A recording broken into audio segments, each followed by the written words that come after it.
Sir cinema ఇండస్ట్రీలో ఈ మధ్యకాలంలో రకరకాల అవలక్షణాలు కనపడుతూ ఉన్నాయి సార్. లైక్ ఏంటంటే కాస్టింగ్ కౌచ్ అని మనం చూస్తూ ఉన్నాం. పక్కన మలయాళం ఇండస్ట్రీలో ఈవెన్ తెలుగులో కూడా గతంలో చాలా ఆరోపణలు వచ్చినాయి. ప్రూవ్ అవ్వలేదు, బట్ ఆరోపణలు చాలా. సో ఇట్లాంటి అవలక్షణాలను మీలాంటి వాళ్ళు ఏదన్నా దానికి సంబంధించిన ప్లాన్ ఆఫ్ యాక్షన్ లాగా ఏదన్నా ముందుకెళ్తే బాగుంటుందేమో అనేటువంటిది ఒక అభిప్రాయాలు వస్తూ ఉంటాయి సార్. ఏమంటారు సార్? తప్పకుండా అండి. అసలు మన దగ్గర ఇది చేయటువంటిది ఏం లేదండి. నాకు తెలిసి ఎక్కువ అట, ఎందుకంటే నేను అందరితో క్లోజ్గా ఏంటంటే జరిగినప్పుడు విచారిస్తూ ఉంటాను, ఏం జరుగుతుంది, ఏంటి ఇదని. రేరుగా ఒకటి ఇట్లాంటి జరగచ్చు, కానీ ఇవి కూడా జరగకూడదు. ఎందుకంటే ఏదైనా ఆర్టిస్టులు తమ టాలెంట్లు ఉన్న టాలెంట్ని వాళ్ళు మంచి పేరు సంపాదించుకుందామని వచ్చిన వాళ్ళు తప్పితే ఇటువంటి ఒకవేళ ఒకటి రెండు ఇలాంటి జరిగితే వాటి మీద కఠినంగానే ప్రభుత్వం కానీ పరిశ్రమ కానీ కలిసి దాని మీద ఒక ప్రత్యేకమైన దృష్టి పెట్టడం జరుగుతుంది. సార్ ఫైనల్గా మాట చెప్పండి సార్. మీ సమకాలీకులు, మీతో పాటు జర్నీ చేసిన మీ సహనటులు చాలామంది తెలుగులో తమ ప్రూవ్ చేసుకుంటూనే పక్కన హిందీకి వెళ్ళడం కానీ హిందీ భాషలో తమ ఆధిపత్యం దాకా పోలేదు అనుకోని, కానీ హిందీ భాషలో కూడా ప్రూవ్ చేసుకున్న సందర్భం. మీరు హిందీ వైపు వెళ్ళకపోవడానికి గల కారణం ఏంటి సార్? నాకు అటువంటి ఏం లేదండి. అంటే చెయ్యకూడదని కాదు, నా హిందీ ఇంకెవరు మాట్లాడలేరు కదా.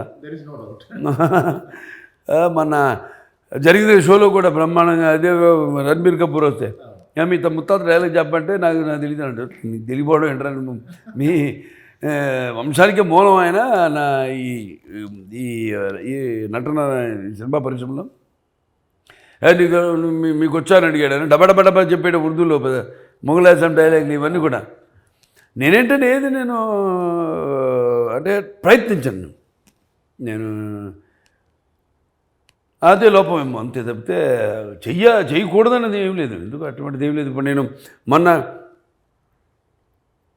నేలకొండ భగవంత్ కేసరి ఉంది, డబ్బింగ్ నేనే చెప్పాను, అది కండిషన్ పెట్టాను నేనే. ఎందుకు అన్నారు నన్ను, కొన్ని పాత్రలు మనమే చెప్పాలి. గాంభీర్యం కానీ మాటలో ఆవేశం కానీ అది వేరే ఎవరు చెప్తే రాదు. ఎందుకంటే నాన్నగారు కూడా ఒకసారి విశ్వామిత్ర సినిమా హిందీలో కూడా తీశారు ఆయన, అది రిలీజ్ కాలేదనుకోండి. ఎవరో ఫేమస్ డబ్బింగ్ ఆర్టిస్ట్ తీసుకొచ్చారు. నేనన్నాను, మీరుండగా మీకంటే ఫేమస్ ఎవడున్నాడండి అన్నా.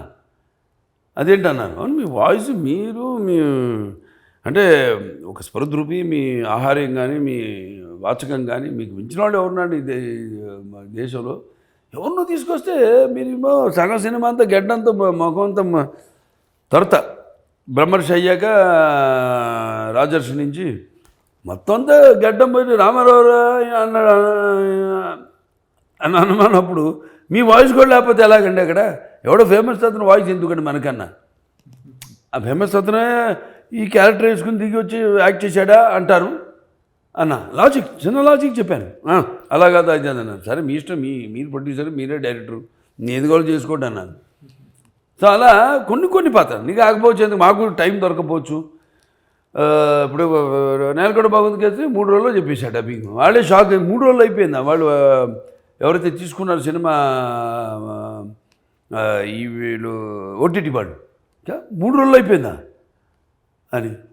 అలా కొన్ని పాత్రలు మనమే చెప్పారు. ఇప్పుడు నేనేమిటి దేన్ని వెంటపడినండి, నాకు తెలిసిన వాళ్ళు లేకలేరు, అందరున్నారు అంతే. చెప్తే అవకాశం వస్తే చేస్తాను అంతే.